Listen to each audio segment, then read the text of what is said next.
Hi, this is Fire from Scrappy Mania, and today I want to create some black gesso. I do not have black gesso, so I'm going to experiment. Now, I've seen some videos and some blogs with gesso recipe, and in YouTube, a lot of the YouTubes are referring to a blog by T. Thompson Studio. So I decided to try her recipe, and I'm only making a small little batch, just in case it's not the greatest, but it looks like it is. And her recipe calls for a binder, so any kind of binder like white glue. It's calling for a pigment, which any kind of acrylic paint or craft paint or even latex paint. So if you have like white latex paint from an old project when you were painting the walls in your home, then you can use some of that paint to create your gesso. And then it's asking for a tooth, which could be either drywall powder, plaster, talcum powder, or baby powder. I have a big container of plaster de Paris, so I'm going to use that.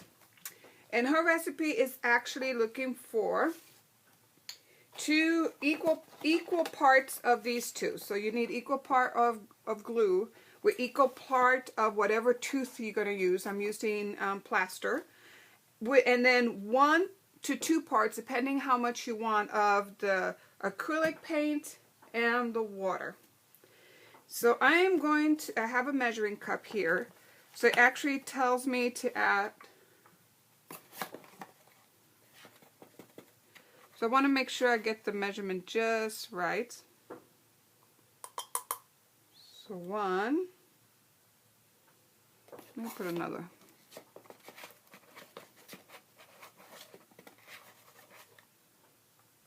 And in one recipe, I saw that they said use hot water to dissolve your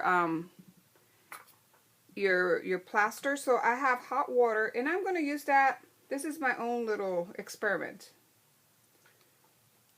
I'm just going to use 1 part of this, and I'm going to mix it in because I want it to be very nicely smooth. And I think if I mix it with the water first before I put the glue, I might be able to get a nice consistency with my plaster here. And I think, see how smooth it is? I think it's going to be good. So I think I got what I want. And then the next thing I want to maybe put is my glue. So it says 2 parts of glue.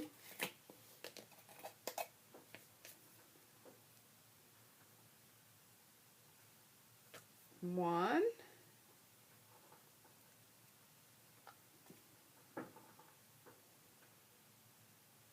And 2 parts.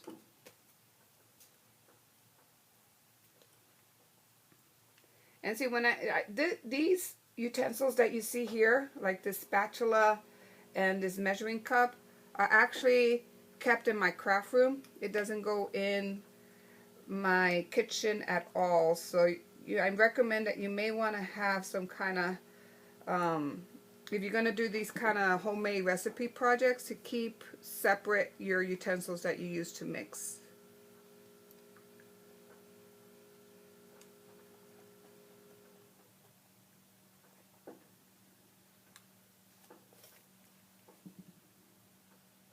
And it actually feels pretty nice.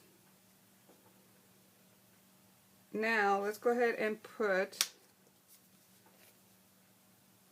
it says 1 to 2 parts of your color. So I'm going to use this one. And I have a feeling this might create more of a gray gesso than anything. But let's see. Actually, it doesn't. It actually got very dark. And I may want a little more. So let me put, because I really want black gesso.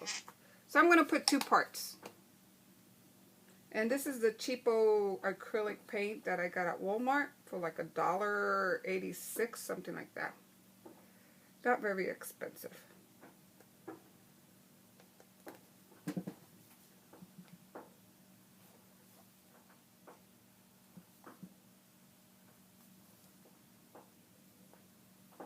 And you know, I might just close this and shake it very well.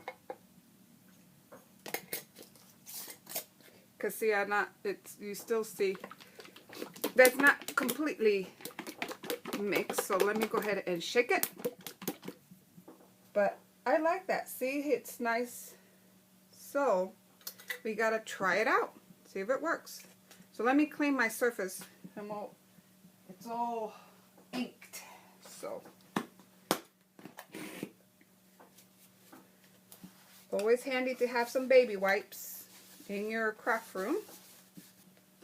Okay, so now let's test this thing out.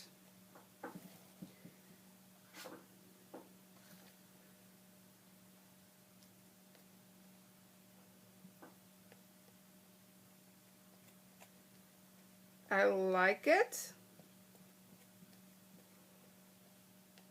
It's nice and smooth.